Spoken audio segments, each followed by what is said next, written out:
No sign of a resolution here.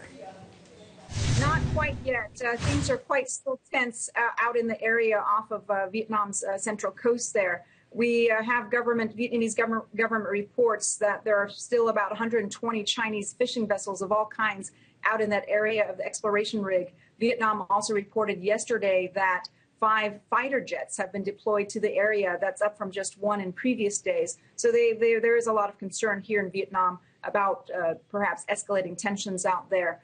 There was also a report this week that a Vietnamese Coast Guard ship was rammed and damaged. That follows last week's collision in which a civilian fishing vessel sank. And that boat actually was pulled up yesterday, and the Vietnamese government says that there were marks on the boat that shows that it was purposefully rammed by the Chinese.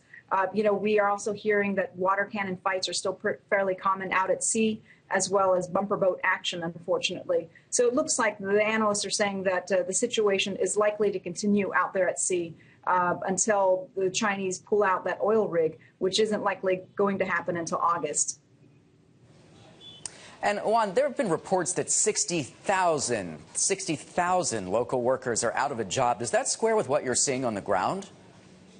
There are definitely some conflicting reports.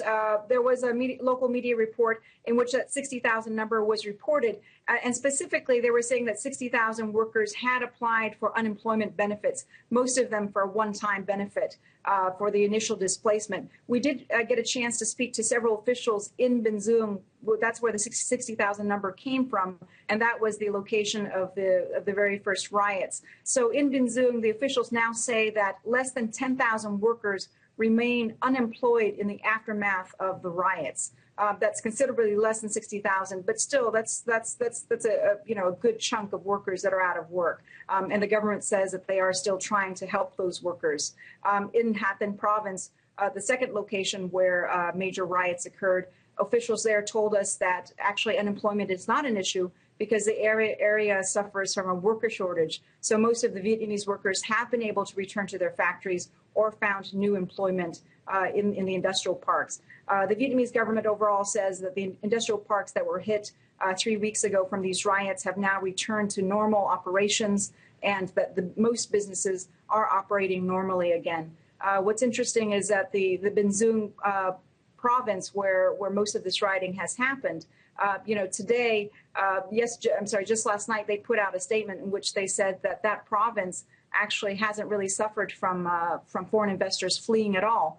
Most of the foreign investors, they say, have stayed, and in fact, they've got a ceremony tomorrow in which they're handing out new investment licenses to about 80 FDI projects, totaling about $300 million. And Juan, what about investors? Any sign that overseas money is wary of Vietnam after all this unrest?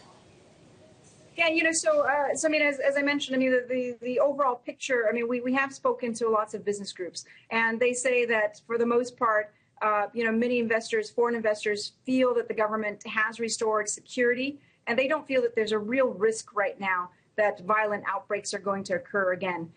We recently had the U.S. Secretary of Commerce in town yesterday, and she said that business interests, U.S. businesses are not deterred by the, tensions here with China, and most actually are still looking for opportunities here in Vietnam. So that doesn't seem to be an issue for U.S. companies at all. As I mentioned, the industrial park in Ben Duong, they're holding a ceremony tomorrow to actually give out investment licenses worth about 300. And what's interesting also is at that one industrial park, the government says that park has as of the first 5 months of the year met 90% of its FDI target.